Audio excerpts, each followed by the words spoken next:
All right? And then this business about elitism, the way they're going to try to cut Obama the same way they did John Kerry. Oh, that he's an elitist. Look, people, this is what I was trying to say before to anti-Pelagian. Bush is a dumb guy. We don't want to elect a dumb guy. Let's elect the smart guy. Sure, maybe you don't feel this is the guy you could sit down and have a beer with, but I want to have somebody in office that I think knows more than I do. And I'm impressed with the brain on that guy. I am. He's got the chops.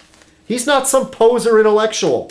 And what's wrong with having an intellectual in the White House? Our founding fathers were all intellectuals. And I got into an argument with Auntie P over that too. And he somehow tried to argue that a stupid guy is better. I don't get it. It doesn't make sense. Let's try and get the smart guy in this time. McCain's not as smart as Obama. No way. Okay, I'm on a roll now, huh?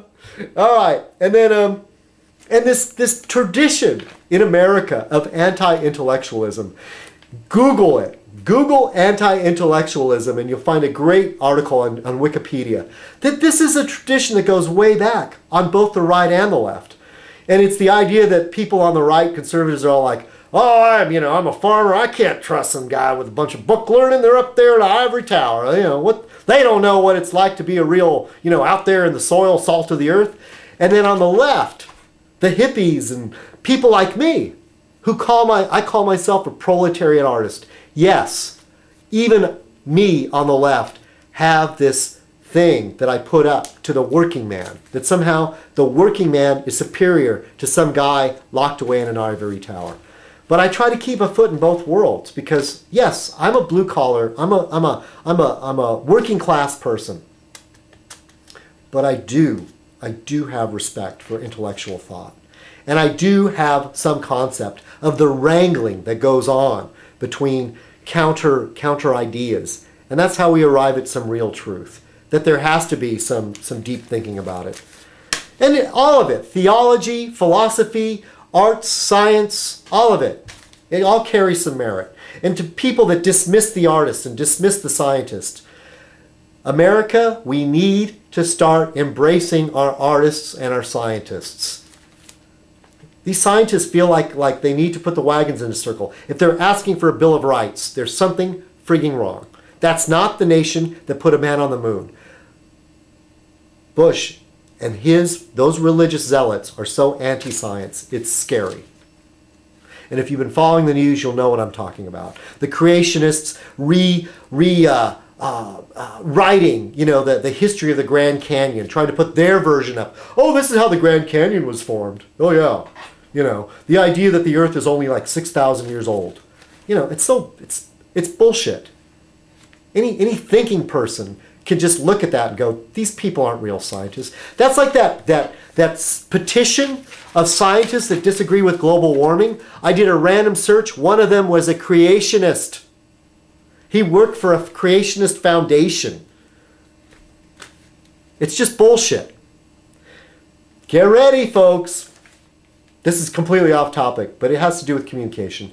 The digital conversion. Get ready, because they're going to convert broadcast from analog to, it's supposed to be digital, high definition, and there are going to be problems. Mark my words. I might just give up watching television entirely, because I get my television over rabbit ears. I'm not going to run out and buy a converter, even if they do offer me a coupon. Oh, okay, I might break down and do it. But I have a feeling I'm only going to get, when now I can probably get 7 or 8 channels, maybe 7. I'll probably only get 1 or 2 once the conversion happens. So I say screw you, broadcast news and all the big media corporations. You want to ram this digital broadcasting down our throats? Some of us, we're just going to stop watching television. I've got the internet. That's fine. I'll live with that. All right, anyway, I've gone on long enough. Hope you all have a good week. I'm going to do one last killer chug. Look, I almost got through all this.